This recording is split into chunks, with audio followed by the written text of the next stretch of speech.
Iconic and haunting, the Big Daddy and Little Sisters of BioShock immediately captivated the public's imagination. Big Daddy encounters defined the BioShock experience, creating new mechanics and techniques that had not been seen before in gaming.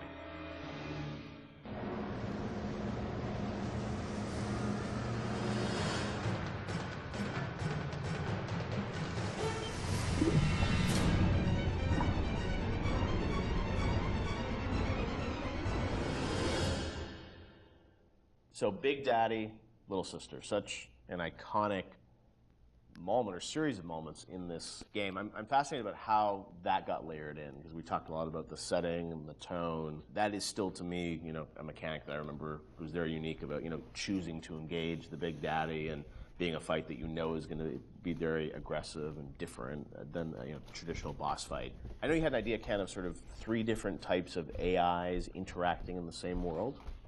Yeah, we were sort of like I was trying to think of like AIs you hadn't seen before, and this was still pretty early. Like 10 years ago, a lot's changed in 10 years. So like AIs were still pretty much enemies who saw you and came after you. Zigzag, shoot. Yep, and that was really the focus: is how you make them, use AI better at you.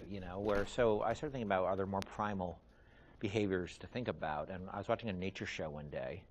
These typical nature shows, and it's like observe the mother tiger taking care of her young, one of those kind of things. And I realized that we don't even need a narrator on those shows. We understand certain behaviors by looking at them. They're very primal, like somebody protecting their young, the predator-prey behavior. Those things were you don't need dialogue for that. And AIs at that point, we didn't have the ability to do a lot of sort of smart AI. Yeah. So I said, what if their behaviors are just very primal, and we can model those behaviors? So aggro rules is something we knew we can model, right?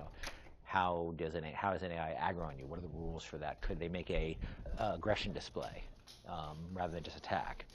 And can another character appear afraid and hide behind the skirts of another character? And we started talking about these things, and the Big Daddy came very quickly. The actual form of the Big Daddy came very quickly as sort of this protector creature.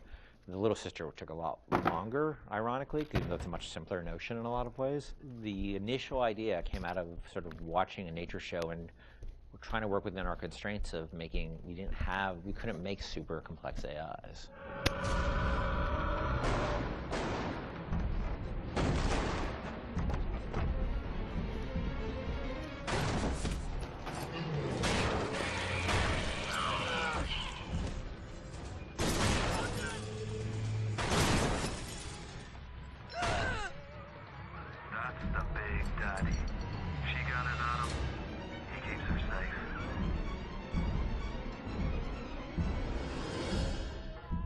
Because when we first got the system up and running, this is before the play test, we weren't really thinking about player facing these things.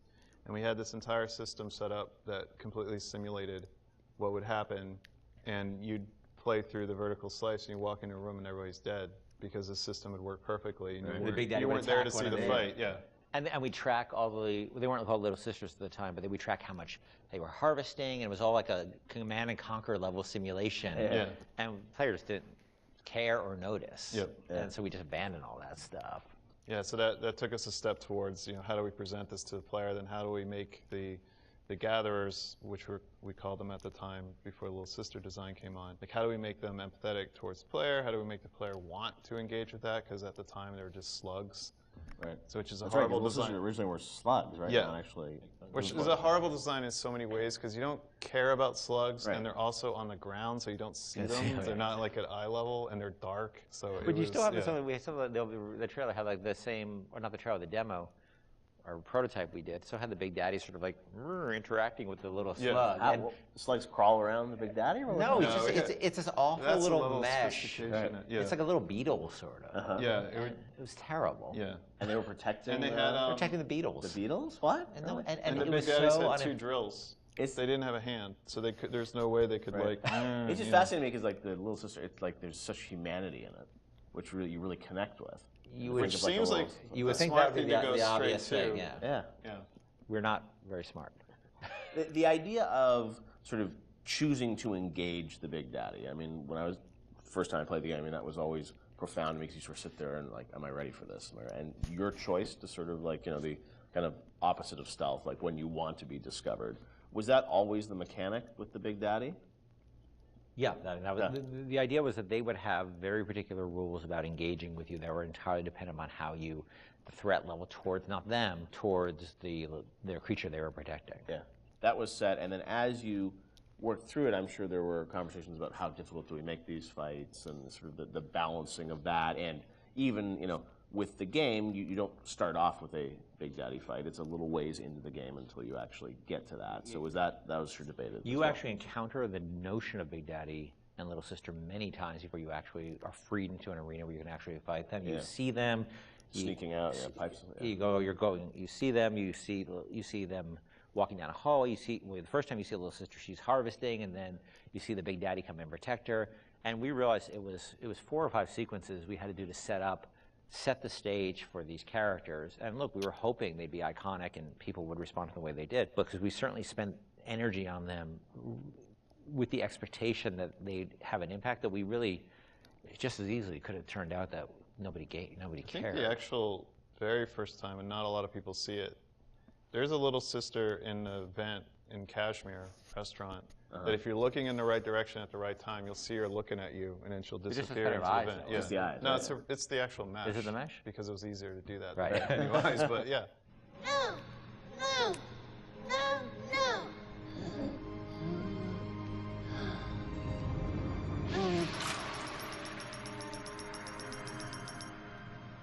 Thank you. The path of the righteous is not always easy.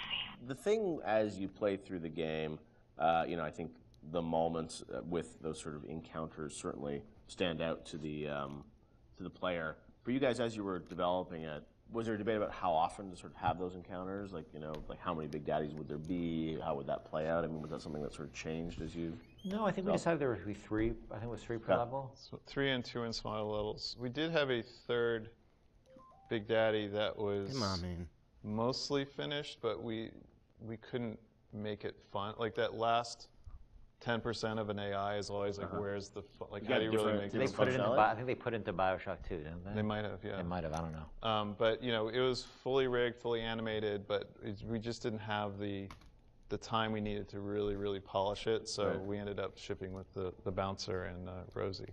Hunting the Big Daddy, that demo was a huge moment, I think, in the game's kind of marketing campaign. And that really, I think, you know, sold the tension of that battle. When you showed that, did the entire game feel like that, or was that really more of just like a vertical slice of what you wanted the game to feel like? That at that point was more what we wanted to feel like, because the Big Daddy had a lot of problems at that point.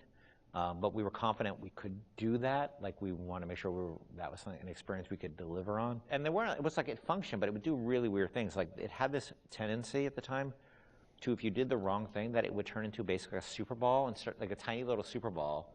The Big Daddy would turn to a super ball and start bouncing off the ceiling and walls like a million miles an hour. Do you remember why you did that, or what was going on? I'm sure it was some physics bug that And so that actually happened. Sometimes we were doing the demo, and Joe Falstick, who was the guy running the demo with me in Barcelona, was very good at making sure that he turned away from the Big Daddy. Like, oh yeah, I guess we killed the Big Daddy. He must be dying over there.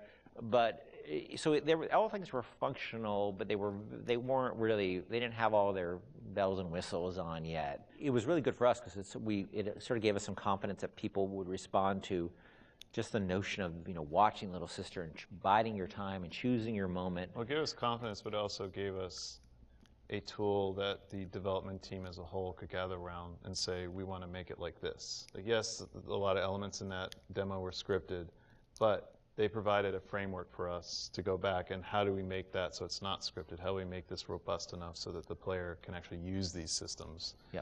So it was something that we could point to and say, you know, all right, how are we going to do this? Like, let's break it down and let's figure it out. And that was like in September, and actually the game was done in February, March, so we weren't that far off. Yeah. A lot went into it in those final months. But it was a big confidence boost for us because we thought it was the most important thing about the game, besides the world, was this sort of Big Daddy, Little Sister concept. And if people didn't care about it, it would have been a problem for us because we spent a lot of time on it.